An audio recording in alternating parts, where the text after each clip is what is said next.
Hey guys, back again with Super Hybrid from 2010, and I have to be honest with you, I didn't like the movie that much. I found it quite boring at times. So basically, the film stars, let's have a look, it stars Alden Adair, Shannon Beckner, Shane Bellegarde, Adrian Duval, Lyden Bray, Oded Fair, Duncan Fisher, Ryan Kennedy, Melanie Papala, who's in The Den, and Kent Nolan is in it just at the beginning, and he was in Stage Fright from 2014, the one I watched just I think yesterday. So that was kind of interesting. Um, the film starts off basically with a car driving along, and it pulls up, and two boys are basically walking, two teenagers are basically walking along, and it moves behind them, and then it changes into a sports car. And they get tempted by it, and basically there's a key in the ignition, so they decide they're going to get inside. Basically the teen one convinces teen two, because that's their names, to get teen two to get in the car, and basically the car ends up shutting and they end up dying in the car. Now this is a PG-13 horror film, so don't expect much from it unless you like PG-13 horror films. So basically then the car drives along and it crashes into another car and ends up in the city of Chicago's 29th precinct, I guess, garage. It's a police garage, and you meet all these characters: Bobby, Maria, David, Al, Lydia, whatever her name is, Goldie, Tilda, Ray. You meet them all, and to be honest with you, don't really care that much about them because they're not thrilling. You get what I mean? Oded Fair plays Ray, and he's just an a-hole through the whole thing and just constantly attacking everybody and making digs at them, not helping them escape. And you're just like, oh, come on. In reality, you'd want to get out just as much as everybody else.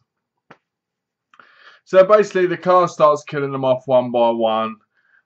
Very nice. There's one kill where the bloke's overweight and he falls underneath the car, and the car's up on its side and crashes into like an electric box, and the person gets electrocuted. That was quite interesting.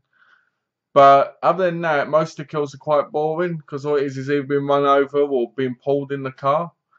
So I was a little bit like, ugh. Then halfway through, all you hear is them complaining and arguing and running away. And the car is going so slow, but you're like, it should have run them over by now.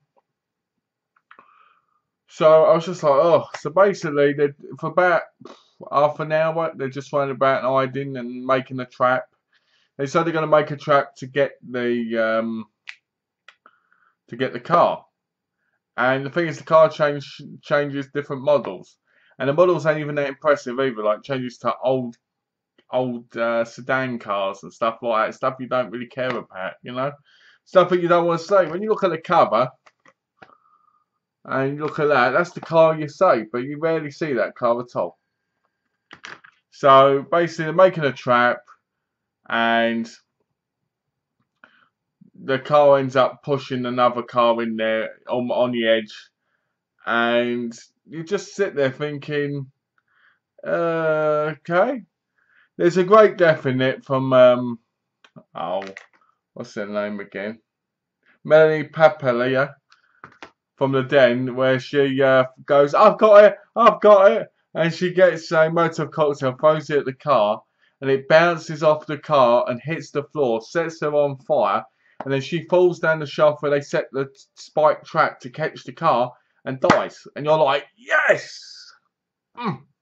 That's what I want to say. The last 20, 25 minutes is quite exciting. Tilda ends up holding on the bottom of the car as it drives along. Oded Fair is like, no, you know, and it gets better that way. But like, there's a scene where, oh, it's not Bobby, is it? Is it? Oh, what's his name? I can't remember. I think it's Bobby. If it's Bobby, then it's Bobby. Where he gets in the where he goes to get in a car, and basically he goes, "Oh, there's no key," and they go, "Get, get, get," and he's like, because this big thing goes around his neck like a octopus tentacle thing, and you're like, be like, die, you die, die, you know, and you're just like, oh no. And then when the car goes off and it gets stuck on the thing, it transforms into like this massive octopus with all these like tentacles going, and she's shooting at it. Tilda's shooting it because she's under it because it's stuck and it's trying to get off. And then she starts shooting at the car, and I'll tell you, some of the worst CGI I've ever seen. I don't know what it is with these monster movies that are made nowadays. They're worse quality CGI than they were back in the days when it was massive, like the 80s and 70s. It's a lot worse. So basically, she shoots the car, and you see these pretend flames and smoke, and then it falls on top of it and crushes it, and basically, I guess, kind of blows it up. I guess it's on fire, right? So she hides under the water for a few. She climbs up. Oded Fair as Ray climbs up. And then you find that he had the keys all along.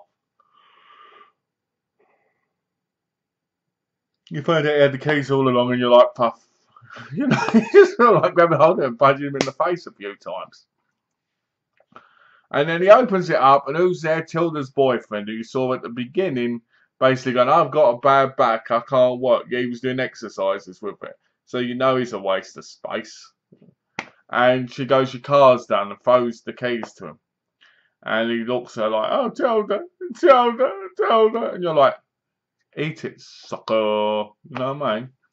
So she walks out, and Ray O'Delafare decides he wants to call Channel 1 News. Hey, Channel 1, how you doing? I've got a story. And then all of a sudden you hear rumbling, and guess what it is? It's all these cars going around him, all with those alien things in them, those big massive octopuses. And he's like, oh shit. You see it in his eyes. He's like, ooh. But they don't attack her. They don't attack Tilda. Nowhere near her. So I'm guessing they've got respect for her, a bit like in Predator 2 when Danny Glover kills that Predator and they're like, oh, we have respect for you, and gave him the dagger thing. I'm guessing it's like that. So, you know, the acting wasn't bad, but the story was boring. It was stuck in the garage. Once the car got in the garage, it was stuck kind of round in circles and nothing really happened for a long time. And then you just sit there going, oh, please, please let there be some action. The acting from Dead Affair was over the top, and he, you know, I don't know why he was completely bad. He was a great actor, but he was just playing an a-hole for the whole thing. And you sit there thinking, has this guy got any good points? Because he's making fun of dead people. Like, a nephew dies, and he makes fun of it, and you're like, but you worked with him. You know, and you're like, this guy's got issues. His best friend dies in it, and he doesn't care less. So, you know, I found Shannon Beckner pretty good, and I did enjoy Oded Fair, but I didn't enjoy the rest. Don't get me wrong, Melanie Papalia, she was great in The Den, a lot better than she was in this, but her highlight of this movie was her death scene, because that was great. I've got it. That was great. But other than that, I didn't really like the movie that much. I found it really, really boring. You know, it's probably because this was like a killer car movie, and I've seen better with things like Christine and The Car. They're a lot better, you know. And I don't know. I just thought it was really bad. I enjoyed the last 20-25 minutes because the action started. But the rest of it was pretty bad. You know, the trap takes ages for them to get to it. And then when they do, it's so easy. You're just like, wow, why couldn't they have done that before? So yeah, I just I'd like to recommend it, but it's PG-13 and it's boring. It's really boring. If you like killer car movies and ones with aliens in them or monsters that look like massive octopuses, then I guess this is the movie for you. If you like those terrible, terrible, terrible monster movies with that terrible CGI, this movie's for you. If you like watching the same people move about in the same setting for an hour and 20 minutes with like one flaw, this is the movie for you. There's hardly any real character development in this movie. And nothing happens for the first hour. All I keep doing now is saying it's bad.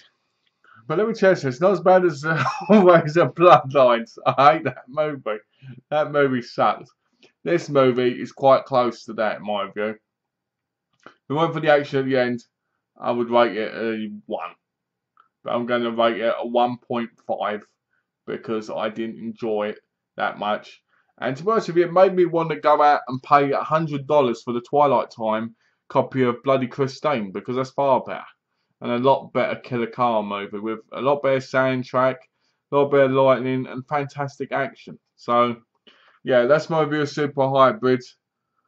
Sorry it wasn't that great, guys. It's a terrible movie. I don't recommend it.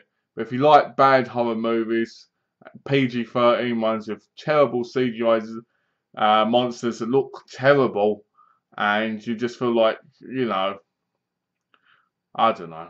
But it's the movie for you if you like bad, you know, movies. So that's Super Hybrid from 2010. Thanks for watching, guys. Take care. Bye.